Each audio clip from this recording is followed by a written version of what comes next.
Hey there, Jim Johnson for Accent Help here. And I had somebody asking me to talk a little bit about the Australian intonation. So I do actually go into this on a video where I got into Australian versus Cockney, because a lot of times there's a bit of a challenge for actors to maintain holding one or the other, because they oftentimes get pulled between, because the sounds are very, very similar, but the placement and the intonation make a big difference with them.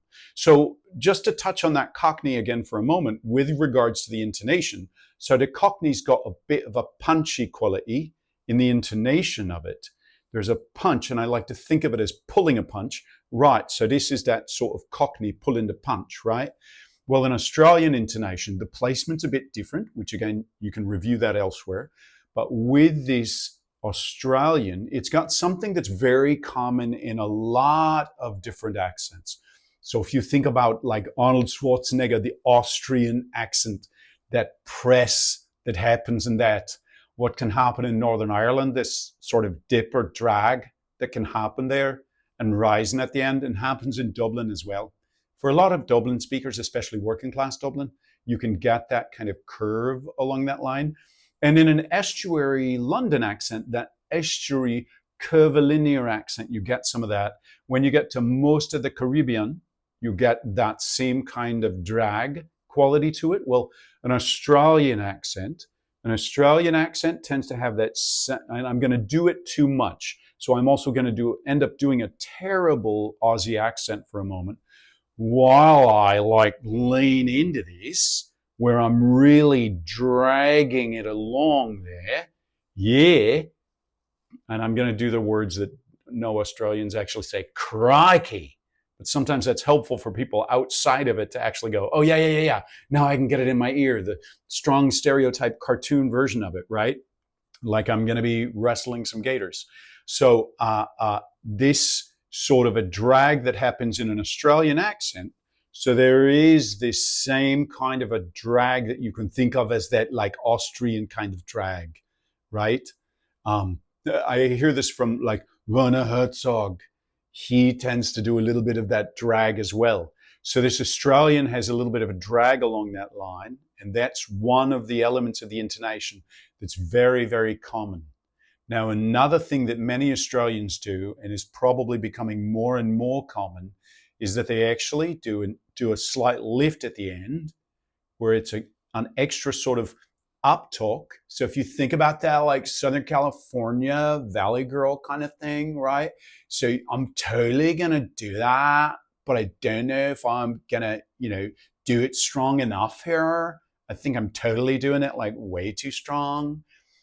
And some people attribute this as this like questioning everything that I'm saying or something like that. I don't know. It becomes a habit.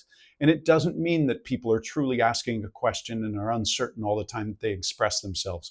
I think that's mainly older people judging younger people, because this uptalk element that's happening for a lot of Americans, this is something that is not only a way where it might express, I don't know, I'm just kind of saying it and I'm not being definite, but it's also one of the ways that we hold on to, it's still my turn to speak. So you need to let me speak. So it's this up talk. It's this lift at the end where it can sound a little bit like a question, but that's also a fallacy, because not all questions go up at the end. Why would you want to do that? Why would you want to do that? Like, we don't do up for every single kind of question. Some questions, yes, but not all questions. So anyway, there's some of the background on some of the thoughts that people commonly have on it that I think are kind of BS. So that Australian gets the drag quality to it, and then it'll tend to, especially for a younger speaker, or these days, you'll get that little bit of an extra kind of a lift at the end, where it can feel like it's that Southern California uptalk, right? So that Australian drag and then lift at the end, that's not uncommon at all for you to hear from people with an Australian accent. So again, I'm doing it way too strong here, right? But if I take that and I mellow that out, and I simply let it be just a small slight element that's present, by doing that cartoon sort of version of it, that you're much more likely to actually pick up on what that intonation is, so that you can actually do it when you want to do it a little bit more subtly. So with all accents, especially with the intonation, I suggest you go way too strong and then back it off. So there's a bit of insight into what is oftentimes the sort of middle of the road typical Australian accent intonation.